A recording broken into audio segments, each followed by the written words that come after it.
Hello दोस्तों, नमस्कार। Stock वाला भाई में मैं आप सबका दिल से बहुत बहुत स्वागत करता हूं। तो दोस्तों, आज के दिन की बात करें तो ओवरऑल मार्केट ने लास्ट मोमेंट पे थोड़ी सी जान दिखाई। अब 70 पॉइंट्स को कोई बहुत बड़ी बात तो नहीं कहेंगे, रसेंगे, बट जिस तरह से बाजार की शुरुआत हुई थी और जिस लेवल से रिकवरी आई है उस हिसाब से कह सकते हैं चलो ठीक ठाक क्लोजिंग मिल गई। निफ्टी की अगर बात करें तो भाई वहाँ तो कहानी ऑलमोस्ट जीरो है, मात्र 6 पॉइंट्स ऊपर, एकदम फ्लैट पैटर्न, वही पुराना गैप डाउन ओपनिंग, फिर अच्छी खासी गिरावट और फिर लास्ट आवर में रिकवरी। तो ओवरऑल एक ओके टाइप का दिन रहा। मतलब जो रोज हो रहा है वही आज भी हो। लेकिन इस तरह की क्लोजिंग से खुश होने की कोई जरूरत नहीं है दोस्तों, क्योंकि अगर हम बिग पिक्चर देखें तो प्रॉब्लम वही की वही खड़ी है। और प्रॉब्लम क्या है सबको पता है, जंग। और जब तक ये जंग ऑफिशियली खत्म नहीं होती तब तक बाजार में जो भी ये उठापटक चल रही है वो ऐसे ही चलती रहेगी। जिस दिन यह प्रॉपरली रुकेगी उसी दिन एक सही रिकवरी देखने को मिलेगी। पीएम मोदी जी की वार्निंग। अब इसी कॉन्टेक्स्ट में अगर हमारे प्राइम मिनिस्टर जी की बात करें,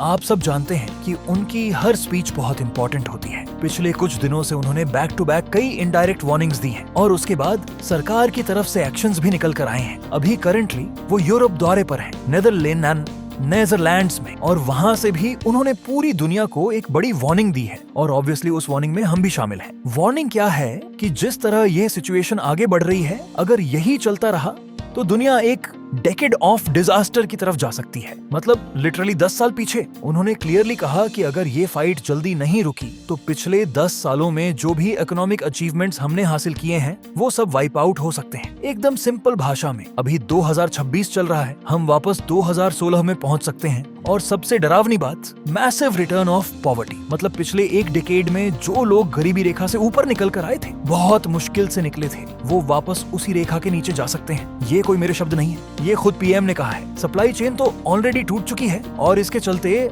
आने वाले समय में बहुत सारे बिजनेसेस को, कंट्रीज को बहुत बड़ी दिक्कतें झेलनी पड़ेंगी। तो इंडिया का प्लान क्या है?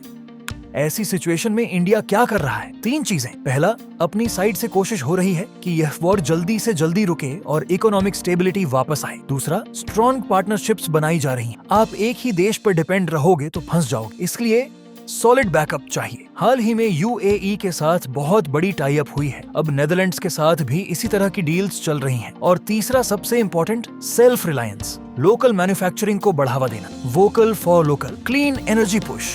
यही चीजें हैं जो हमें इस ग्लोबल शॉक में सर्वाइव करने में हेल्प करेंगी। बॉटम लाइन ये है दोस्तों, पीएमजी की हर स्पीच में डायरेक्टली या इनडायरेक्टली एक ही वार्निंग है, तैयार रहो। क्रूड ऑयल, आग पर तेल। अब इसी का रिजल्ट देखो, क्रूड ऑयल $110 क्रॉस कर गया है। मार्केट क्लियरली समझ रहा है कि वॉर में कोई अच्छी खबर नहीं आने वाली। $110 का क्रूड मतलब हमारी हालत खराब। और ऊपर से ट्रम्प साहब अपनी तरफ से प्रोवोकेशन कर रहे हैं। हाल ही में उन्होंने अपने social media platform truth social पर एक मैप पोस्ट कर दिया, गल्फ का पूरा मैप, उस पर यूएस फ्लैग और ईरान पर चारों तरफ से अटैक वाली एक्सप्लोजन पिक्चर्स। मतलब डायरेक्टली इनडायरेक्टली ईरान को धमका रहे हैं। ऐसी पोस्ट से क्या होता है? अनसर्टेनिटी बढ़ती है, बुल्स का कॉन्फिडेंस टूटता है। और जब तक यह चलता रहेगा, ऑयल इसी हाई लेवल पे टिका रहेगा। हमारी इकोनॉमी के लिए स्ट्रेट प्रॉब्लम। और सबसे बुरी खबर, रुपी अब आते हैं सबसे डार्क साइड पर। रुपी ने एक और ऑल टाइम लो बना दिया है 96 क्रॉस कर गया। और जिस वक्त मैं वीडियो बना रहा हूँ 96.36 पर है। हो सकता है आप वीडियो देख रहे हो तब तक 96.5 भी टच कर लिया हो। जिस स्पीड से रुपया गिर रहा है ये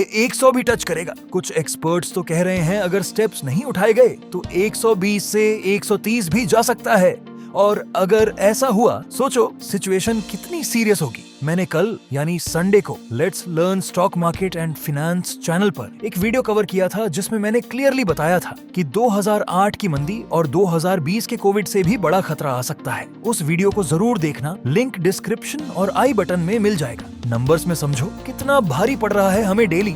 लगभग 50 लाख बैरल्स ऑयल चाहिए। पहले एक बैरल $60 का मिलता था, अब $110 का मिल रहा है। पहले डेली बिल करीब $300 मिलियन, लगभग 2100 करोड़ रुपए। अब डेली बिल करीब $550 मिलियन, लगभग 5280 करोड़ रुपए। मतलब लगभग 151% का जंप। और ये जंप रोज बड़ा होता जा रहा है। और ये तो सिर्फ डेली फिगर है, इसको 30 से मल्टीप्लाई करो तो मंथली, 365 से करो तो ईयरली। अंदाजा लगाओ कितना बड़ा नुकसान देश को हो रहा है। अगर $100 हो गया, ऑयल $150 हो गया, हम सरवाइव कैसे करेंगे? और वर्स्ट पार्ट, कहीं से कोई हिंट नहीं मिल रहा कि यह रुकने वाला है।